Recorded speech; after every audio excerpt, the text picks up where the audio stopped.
Entitled daughter-in-law cut me off from my grandkids for years, then tried to snatch my inheritance.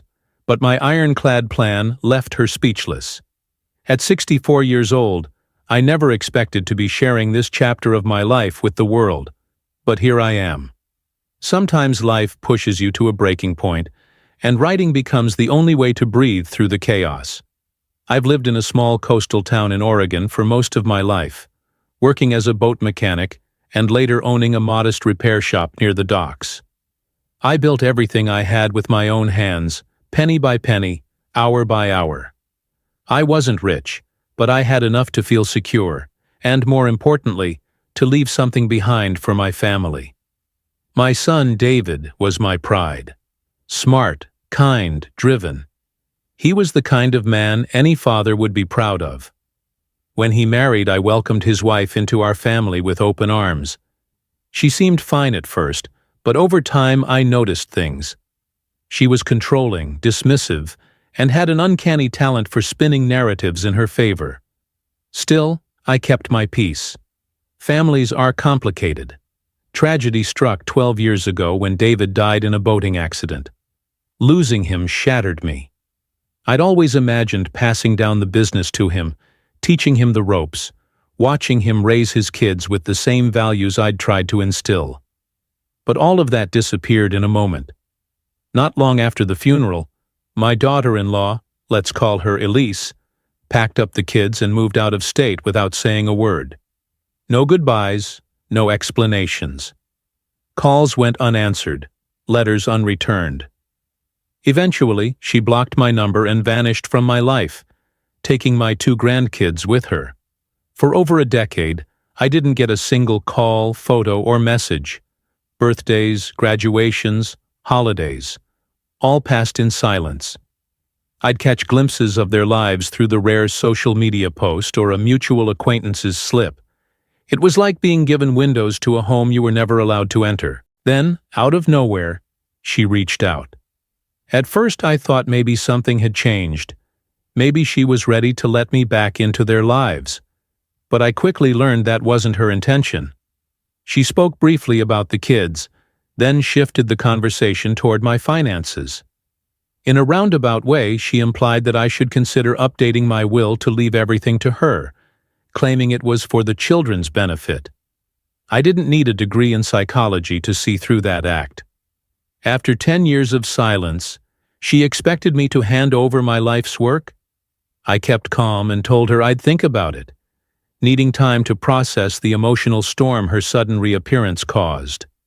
That night, I lay awake, haunted by memories, of trying to send gifts that were returned, of unanswered emails, and of the countless moments I longed to be part of my grandchildren's lives. The next day, I spoke with my sister Margaret. She's 72 now and never minces words. Her advice was simple: get a lawyer. I followed it without hesitation. A few days later, Elise sent a formal email, veiled in civility but laced with manipulation, insisting that I reconsider the distribution of my assets for the sake of the kids. She framed it like a moral obligation, as if withholding money from her meant I was failing as a grandfather. But I knew better. My lawyer, Daniel, helped me navigate the legal side. He suggested I set up a trust for the grandchildren, one that would bypass Elise entirely. It would be designed to support them in their education, housing, or career goals, without allowing her access to a single cent. It was a perfect solution. Elise didn't take the news well. She bombarded me with messages, sometimes guilt-tripping, sometimes outright accusatory.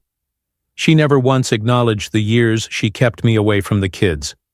Not a single apology. Instead, she painted herself as a martyr, and me as the villain. I wondered what version of me she had fed to my grandchildren. I tried to arrange a video call, hoping for some honest conversation. She agreed, and for a moment, I thought there might be a sliver of understanding. But it quickly turned into a tirade. She claimed she had moved away because she felt unsafe around me, an accusation that stunned me. I'd never raised my voice, never threatened her, never given her reason to fear me. It was just another fabricated excuse. I calmly reiterated that the trust was for the kids, not for her. That sent her into a spiral. She shouted about parental authority, about how I was humiliating her. I reminded her that she'd cut me off for over 10 years and that I had every right to protect what I'd worked for. The call ended with her hurling threats of lawsuits and storming off the screen. Sure enough, I received a letter from her attorney a few days later. They claimed I had an obligation to ensure the kids' standard of living and subtly implied I should turn over a portion of my assets. Daniel read the letter and laughed. There was no legal ground for it. Grandparents aren't legally required to support their grandchildren unless under specific conditions, none of which applied here. We responded appropriately, documenting everything. I had saved every email, voicemail, and message. We finalized the trust, one for each grandchild, with clear terms. Access was contingent on age, education, or job training. The funds would be released directly to them, never to Elise. When she learned the trusts were ironclad, she went ballistic.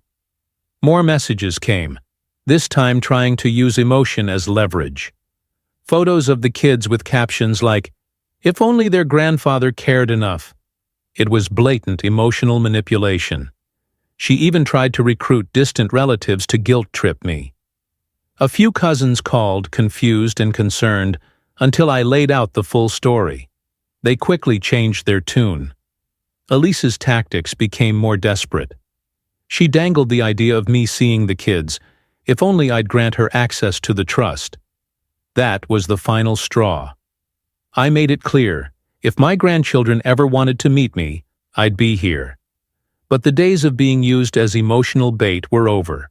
At one point, she even threatened to leave the country again, using the children as pawns to coerce me. It hurt more than I can describe, imagining never meeting them in person. But I held firm. Daniel reminded me that her leaving would only weaken any legal claims she might try to make in the future. My uncle, one of the few who knew everything, helped me think things through. We finalized the paperwork, secured the business assets, and created backup copies of every relevant document. I hated turning family matters into a legal battlefield, but Elise gave me no choice. Eventually, she took me to court, attempting a frivolous child support claim. She arrived with a lawyer, prepared to paint me as negligent. The judge dismissed the claim almost immediately. Without any legal agreement or guardianship, she had no standing. I walked out of that courtroom feeling both relieved and emotionally exhausted. Shortly after, she tried a new tactic, pretending to be civil. She sent messages saying the kids missed me and that we should reconnect. I didn't reply. I knew it was a trap. I wasn't going to dismantle everything I'd built just because she pretended to be remorseful for a week. When that didn't work, she appeared at my doorstep. I hadn't seen her in over a decade. I didn't let her inside. She pleaded, accused, and ultimately exploded when I refused to discuss the trust's contents. She said she'd tell the kids I'd abandoned them. I told her to go ahead. I had every message, every attempt to reconnect, every refusal she'd ever made, saved and time-stamped. She had nothing. She left in a storm of curses, and I haven't heard from her since. Part of me hopes that's the end of it. I still think about my grandchildren every day, wondering who they've become, whether they believe the version of me she's spun. I hold on to the hope that one day they'll reach out, and when they do, I'll be ready, with open arms and the truth.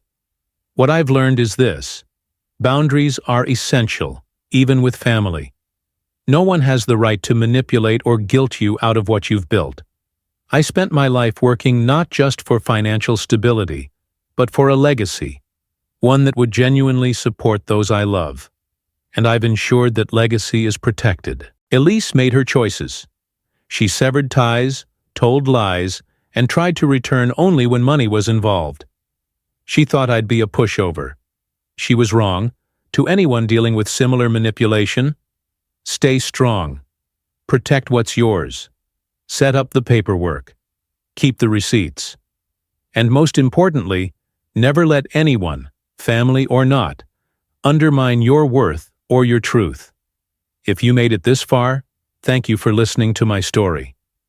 And if you want to hear more real-life lessons and stories like this, don't forget to subscribe to the channel.